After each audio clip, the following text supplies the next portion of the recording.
Jesus, not my way of worshiping, not your way of worshiping. We live for Jesus, who constantly is leading us into places of unknown territory to stretch us and to test us.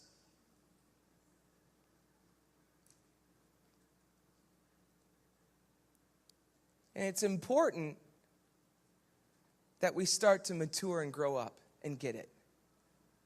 That we don't lock ourselves into this whole ridiculous group of people that just think that we're supposed to just come and just have an intellectual time with God. Or this whole group of people that just think that, show me another sign, Jesus, so I can believe in you. Right? God, help us to become people of your presence in such a way that we are whimsical and creative and artistic. And, by the way, help us pass the test.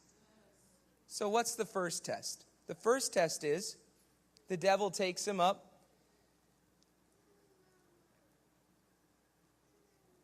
and says, after he's hungry,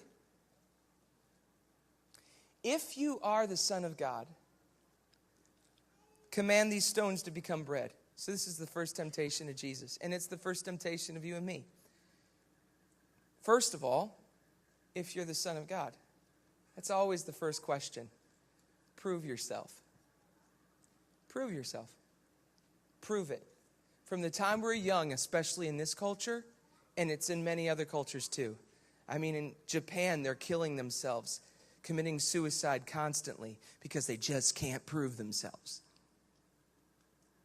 Prove that you're the Son of God. So here you are. Prove it. Prove it.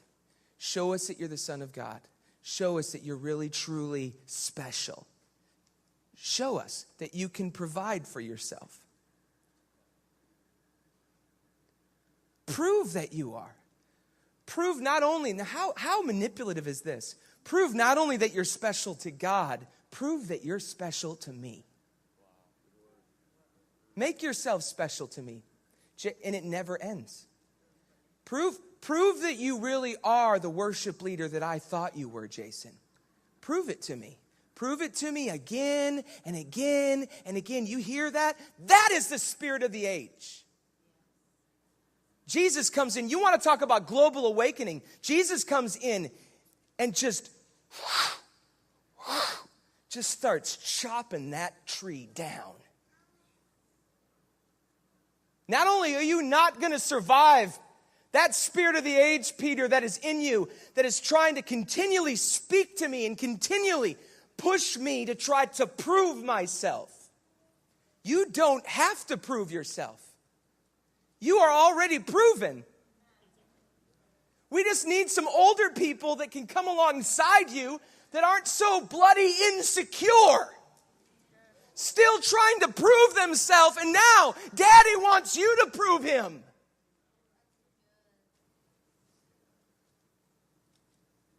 Daddy wants to use you like a slave in a trafficking ring. And that's what we have today. Not only in the church, it's not the sickness of the church, it's the sickness of the world. I just heard today in a meeting, Houston has one of the highest populations, if not the highest population of trafficking of young girls. You think that system is in the church? When people start pointing their fingers at the church, I always say, hey, I never pointed my fingers at the church because I'm not a part of the church. I pointed my finger at the church because the church is the hope. We're supposed to be Christians, not traffickers. And I don't mean just trafficking young girls sexually. I mean utilizing and enslaving people to live according to our system and build up our system of what it means to be a follower of Jesus. If you can brand it, it's a system. I've had the Lord, and I'm not just saying that, I'm saying that you watch my life. That is because of the test in my life that I have the authority and the power to say, if you can brand it, it's a system. Because constantly Jesus is constantly saying, can you be branded, Jason? Can they brand you? Can they brand you? Can they brand you? Or do you want to walk with me? Do you want to continually grow? Do you want to continually grow? Do you want to grow, Jason? Or do you want to stop here? I'm going to continually give you the choice. Do you want to stop here? And have people brand you? And have people say, this is what Jason is. Now go buy Jason. You can buy him safely now. You can have him into your form now. You can create forms after him now. Here lies Jason. Is that what you want for your life? Jesus came to set us free. He isn't just the truth, he's the way, guys.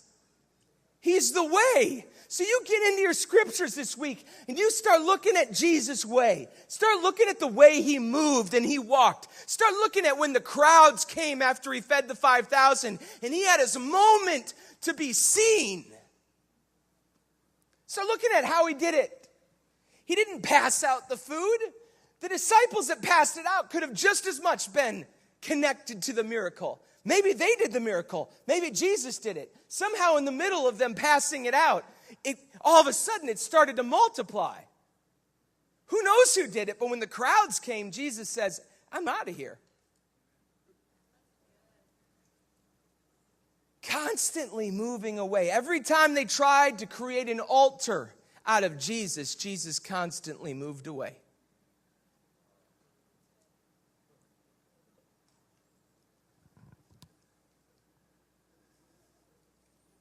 Every time they tried to deify Jesus, every time they tried to attach him to being an earthly kind of king, isn't it interesting that Jesus never allowed it? In fact, sometimes he rebuked them for it. I mean, you read it for yourself. He always referred to himself as Son of Man. Oh, Jesus. We don't even know how to worship him as Son of Man, because if we worship him as Son of Man, then we have to begin to embrace our humanity and the fact that he came to save it.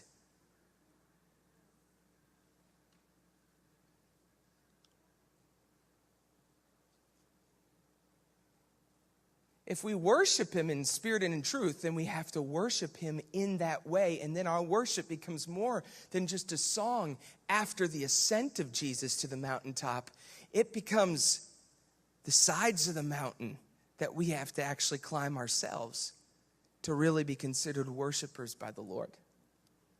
So if we start to see Jesus in that way, then we know that there's going to be work involved. We know that it's not just going to be, yeah, we worship Jesus because he's resurrected now. And we're resurrected with him, and he went through all that so we don't have to.